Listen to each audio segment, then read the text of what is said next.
Bless up, bless up, bless all the way up. It's your boy Change Agent Cooper, and I had to do this video. Made sure I was available for this meeting. I'm so glad I was invited. Not sure who invited me to this meeting, but we're talking about a center of excellence for the peer support specialist workforce, a workforce that I take serious. I took the training in 2012. My first experience as a peer support was actually in the penitentiary in the years of 2010 until I was released in 2011, and I take the field very serious. I take lived experience very serious. The topic came up, and this is a topic that came up when I was in DC as well, right? And people were asking about well, not asking, but they were talking about mental health recovery. And so when we're talking about lived experience and we're talking about peer support requires a person to have a lived experience, and that's what qualifies them to do the work. So regarding mental health recovery, if you're in mental health recovery, does a person have to have a diagnosis? Does a person have to have had a crisis stabilization? Does a person have to be on medication? Does a person need to have been seeing a therapist? Because I've heard some people say they're in mental health recovery, but what constitutes a person being in mental health recovery? And so when you're a peer support, if you're a person that's in recovery from addiction, when you fill out your application, you're basically saying that you have not been using illicit substances for 9 months to be able to take the training, and it's got to be for a year to be certified.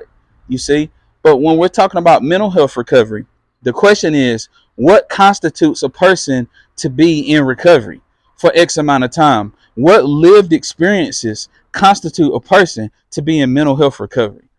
My take on it is, as a person that's in recovery that actually has a diagnosis and take medications, I would say if a person is looking to provide peer support, leveraging their lived experience to help someone else that's seeking mental health recovery, they need to have had certain types of experiences. If they haven't been hospitalized, haven't seen a therapist, don't have a diagnosis, don't take medication, don't go to support groups, and never done any of that, can we say that that person is in mental health recovery? Can a person saying, you know what, I had some hard times in life that I got through, can a person saying that suffice? Does that suffice for a person being in mental health recovery? Because they say I lived a hard life and I got through some things in my life, so now I'm in mental health recovery. Are there certain activities that are required on the regular for a person in recovery that we should be doing to model what mental health recovery looks like in order for us to be an effective peer support? Some of these are rhetorical questions, just to be clear, but the conversation got interested whenever I brought that up, and I'm going to keep bringing that up because I respect mental health recovery. I have people in my circle who are in recovery from mental health. I have people in my circle who I have held their hand to go to vocational rehabilitation off the clock because they had a diagnosis that they wasn't getting help with, and they didn't know that there was additional resources for them just because they had a diagnosis. You see, people admitting their issues and people going to seek the help that they need. You know what I'm saying? Just because you have a diagnosis don't mean that you are your diagnosis. It's time out for us being ashamed of what our issues are. It's time for us to speak out more and more. If we in mental health recovery, then say so. And if you're not, don't fake it. You feel me? There are other professions that a person can go in without having to say that they're in mental health or substance use recovery. There are other professions. Be a community health worker. That's a lived experience that requires you to be culturally sensitive and have the cultural experience of a certain people to be able to address disparities in health. And it is a major workforce that's going on right now with certified community health workers. I challenge you to check out the North Carolina Community Health Worker Association.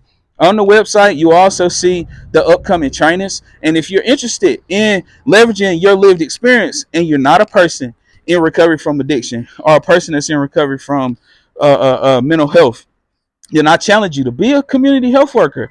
Leverage your lived experience that way. You did, because we can do harm if we're saying that we're in a certain type of recovery and we have a person looking up to us trying to model what we do, but we ain't doing it the way that a person in mental health recovery is doing it.